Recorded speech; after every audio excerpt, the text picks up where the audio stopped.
Hi guys, welcome to my YouTube channel. So this is my second video जिसमें हम लोग discuss करने वाले हैं कि हमारा रेज्यूमे में क्या क्या चीज़ें होनी चाहिए ताकि हमारा सीवी या रेज्यूमे एटीएस फ्रेंडली हो सके एंड बहुत सारे हमको इंटरव्यू कॉल्स आ सके। ठीक है।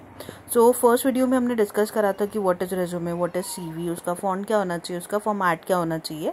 ये सब चीज़ें हमने इसके पहले वाले वीडियो में डिस्कस करा था। आज मैं आप लोगों को ये बताऊंगी कि रेज्यूमे में एक्चुअली क्या क्या चीज़ें होनी चाहिए और उसका फॉर्मेट क्या होगा, यानी उसके स्टार्ट क्या होगा, एंड क्या होगा, किसके बाद क्या चीज़ें आनी चाहिए। ठीक है। यानी आज अभी हम लोग जो डिस्कस करने वाले हैं वो होगा हमारा what should be the format of a CV. तो मैंने आपको पहले ही बताया था CV means curriculum Vita and एक होता है हमारा रेज्यूमे। तो जो हमारा रेज्यूमे होता है इसमें हम अपना प्रोफाइल के बारे में डिटेल्स मेंशन करते हैं बट बहुत ज़्यादा डिटेल नहीं डालते हैं। सीवी में हम क्या करते हैं, हमारी पूरी इन्फॉर्मेशन प्रोफाइल की डालते हैं but that should be in a very detail format. ठीक है। अब हम देखते हैं कि अब हमारा सीवी हम कैसे स्टार्ट करें। तो जैसे कि यहाँ पे लिखा हुआ है हेडिंग एट द टॉप, तो सबसे पहले आपने देखा होगा कि ऊपर पे टॉप पे हमारी सबसे पहले हेडिंग आनी चाहिए। ठीक है। हेडिंग यानी क्या, आप सीवी लिख सकते हो, करिकुलम वीटा लिख सकते हो, रेज्यूमे लिख सकते हो या आप अपना नाम भी लिख सकते हो। ठीक है। तो आपको सबसे पहले हेडिंग ही वहाँ पे टॉप पे मेंशन करनी है। अब आप वो जो हेडिंग होती है वो राइट में लिखो, लेफ्ट में लिखो, सेंटर में लिखो, कहीं पे भी लिखो, that should be an correct. Heading के बाद नेक्स्ट सबसे पहले आपका आना चाहिए पूरा नाम। So that should be your full name, यानी फुल नेम में आपका your name, father's name, your surname, contact details यानी mobile number, mail ID, your current address वो, एंड आप लिंक्डइन का यूआरएल डालिए बिकॉज अभी ऐसा है LinkedIn is very trending and सब लोग हमारा लिंक्डइन का प्रोफाइल चेक करते हैं, तो ये होना चाहिए। कॉन्टैक्ट डिटेल्स में आप दो नंबर्स मेंशन करो, एक ऑल्टरनेटिव नंबर, एक आपका पर्सनल नंबर, एक alternative number, mail ID, then residential address यानी जो आपका करंट एड्रेस है जहाँ पे आप रह रहे हैं वो आपका आना चाहिए। उसके बाद नेक्स्ट आपका आएगा करियर ऑब्जेक्टिव। करियर ऑब्जेक्टिव का मीनिंग होता है कि प्रोफेशनली आपका गोल क्या है, आप अपने प्रोफेशन में क्या पोजीशन आप देख रहे हैं, क्या आप करना चाहते हैं। तो जैसे कि इसके दो टाइप होते हैं, एक होता है जनरल करियर ऑब्जेक्टिव, एक होता है specific career objective. General career objective में आप मेंशन कर सकते हैं जैसे कि seeking a position in a growth oriented organisation where I can utilise my skills. ठीक है। उसके बाद सेकेंड है स्पेसिफिक पोजीशन, जिसमें आप स्पेसिफिक पोजीशन डाल सकते हो जैसे कि seeking a position in a into an web development where I can utilise my coding skills. ठीक है। उसके बाद एक होता है हमारा प्रोफाइल समरी, तो it is an completely optional, ये आपके ऊपर है। आपका ओवरऑल प्रोफाइल यानी प्रोफेशनल एक्सपीरियंस क्या है, क्या क्वालिफिकेशन है, उसका आप एक समरी 2-3 लाइन्स का बना के डाल सकते हैं कि आपको कितना एक्सपीरियंस है, कौन कौन से डोमेन में आपको एक्सपीरियंस है, आपके स्किल्स क्या है, आपका क्वालिफिकेशन क्या है। इसको आप अपना एक समरी यानी आप अपने प्रोफेशन के बारे में 2-3 लाइन्स बना के मेंशन कर सकते हो but that too an optional.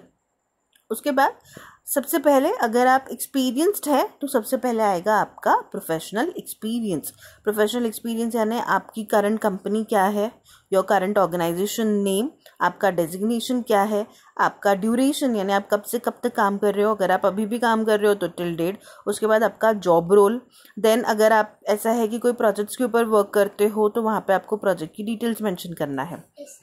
तो ऐसे हम प्रोफेशनल एक्सपीरियंस मेंशन करेंगे। देन उसके बाद अगर आपकी उसकी पहली कोई प्रीवियस कंपनी है, यानी अगर आपने 2-3 कंपनी स्विच करा है तो सबसे पहले आपका रीसेंट कंपनी या करंट कंपनी, देन उसके पहले आपका previous company with the same detail, यानी जैसे हमने डाला था current company name, duration, position, designation, आपका job role and the projects. ठीक है। ऐसे ही अगर आपका उसके पहले का भी कोई कंपनी था तो इसी ऑर्डर में you have to mention it. ठीक है। इसी तरीके से आपको आपका मेंशन करना है करंट जो भी आपका है प्रोफेशनल डिटेल्स, इस तरीके से आपका आएगा। देन आपका आएगा एजुकेशन क्वालिफिकेशन। एजुकेशन क्वालिफिकेशन जो रहेगा वो आप मेंशन करोगे बॉक्स फॉर्मेट में कर दो या तो you can make it in bullet format, लेकिन सबसे पहले वहाँ पे आएगा आपका रीसेंट यानी जो भी आपका लेटेस्ट होगा क्वालिफिकेशन, यानी if you have done with the PG तो आप अपना पीजी मेंशन करोगे, post graduation, then graduation, then 12th, then 10th and बीच में अगर डिप्लोमा किया है तो उस ऑर्डर में आपका आना चाहिए। ठीक है। एंड एकेडमिक जो हमारा क्वालिफिकेशन रहेगा उसमें आपको पूरी चीज़ें मेंशन करना है, यानी आपका यूनिवर्सिटी, आपका कॉलेज, आपका परसेंटेज, आपकी degrees, her cheese and passing year ये आना चाहिए. It is a very mandatory and very necessary. ठीक है. उसके बाद आपने अपने क्वालिफिकेशन या एजुकेशन में जो भी एकेडमिक प्रोजेक्ट्स किए हैं वो आप मेंशन करेंगे. ठीक है. उसके बाद नेक्स्ट आपके इंटर्नशिप्स और सर्टिफिकेशन, आपने एकेडमिक में या उसके अलावा अलग से कुछ इंटर्नशिप्स की है. जैसे आप लोगों को पता है हम लोगों का यूनिवर्सिटी की तरफ से इंटर्नशिप्स करना कंपल्शन होता है, चाहे वो 45 डेज का हो, चाहे 3 मंथ्स का हो, चाहे 6 मंथ का हो.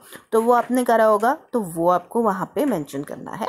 उसके अलावा अगर आपने कोई प्रोफेशनल सर्टिफिकेशंस किए हैं तो वो भी आप मेंशन कर सकते हैं. देन आएंगे आपके स्किल्स. तो स्किल्स के भी जैसे बहुत सारे स्पेसिफिक टाइप्स होते हैं, टेक्निकल स्किल्स होते हैं, जनरल स्किल्स होते हैं, तो वो आप मेंशन करोगे. जैसे कि स्किल्स में अगर आप आईटी बैकग्राउंड से है तो अगर आपने कोई डेवलपमेंट का कोर्स किया है, कोडिंग की हुई है, बहुत सारी चीज़ें आपको आती है, फ्रंट एंड आता है, बैक एंड, तो आप वो चीज़ें मेंशन करो. आपका कुछ और पोजीशन है तो उससे रिलेटेड आपके स्किल्स आने चाहिए. देन नेक्स्ट आएगा आपका अचीवमेंट या एक्स्ट्रा एक्टिविटीज़. आपने अभी तक आपके प्रोफेशनल एक्सपीरियंस में या एकेडमिक में कुछ भी आपके अचीवमेंट्स होंगे, यानी फॉर एग्जांपल आपको कुछ भी एक्स्ट्रा एक्टिविटी, डांसिंग है, सिंगिंग है, एक्टिंग है, उसमें आपको कुछ रैंकिंग्स मिले हुए हैं, या आपने कोई कॉम्पिटिशन्स में पार्ट लिया था उसमें आपने किया हुआ है, उसके अचीवमेंट्स है, कोई पेपर प्रेजेंट किया था उसमें आपके अचीवमेंट्स है, तो वो आप डालेंगे. उसके बाद आएंगे आपके लास्ट में पर्सनल डिटेल्स. पर्सनल डिटेल्स में आएगा mother's name, father's name, date of birth. उसके बाद आप सिंगल है या मैरिड है, आपके लैंग्वेजेस आपको कौन कौन सी आती है पता है, या आप वो चीज़ें डालेंगे. एंड देन आप डालेंगे आपका रेसिडेंशियल एड्रेस.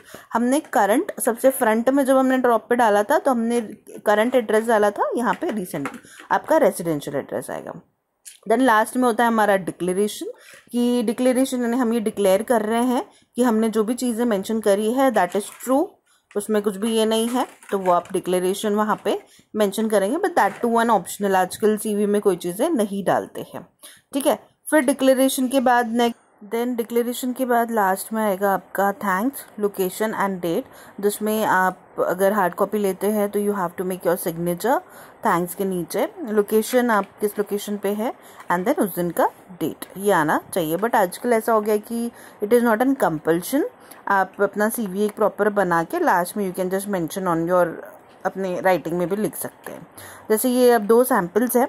अभी जो मैंने एक फॉर्मेट बताया that is the old one, जिसमें हम 1 by 1 सारी डिटेल्स मेंशन करते हैं, जिसमें आपका CV 2-3 पेजेस का बन जाता है. एंड सेकेंड वन जो आप देख सकते हैं यहाँ पे राइट साइड में, जिसमें हम एक ही पेजेस के 2 डिवाइड कर लेते हैं, 2 उसके लेफ्ट एंड राइट कर लेते हैं, एंड उसमें एक साइड में सारी डिटेल्स एंड रेस्ट इसमें सारी डिटेल्स मेंशन करते हैं. सो आप दोनों भी बना सकते हैं. So thank you for watching. अगर आपको ये वीडियो मेरा अच्छा लगा है तो please hit the subscribe button, like, share and please comment on the this channel, and thank you so very much for watching. Stay updated. मेरे ऐसे ही नेक्स्ट आपके interview tips and interview preparation के videos मेरा next बहुत जल्द आ जाएगा, and I will make sure you hope, I hope like it.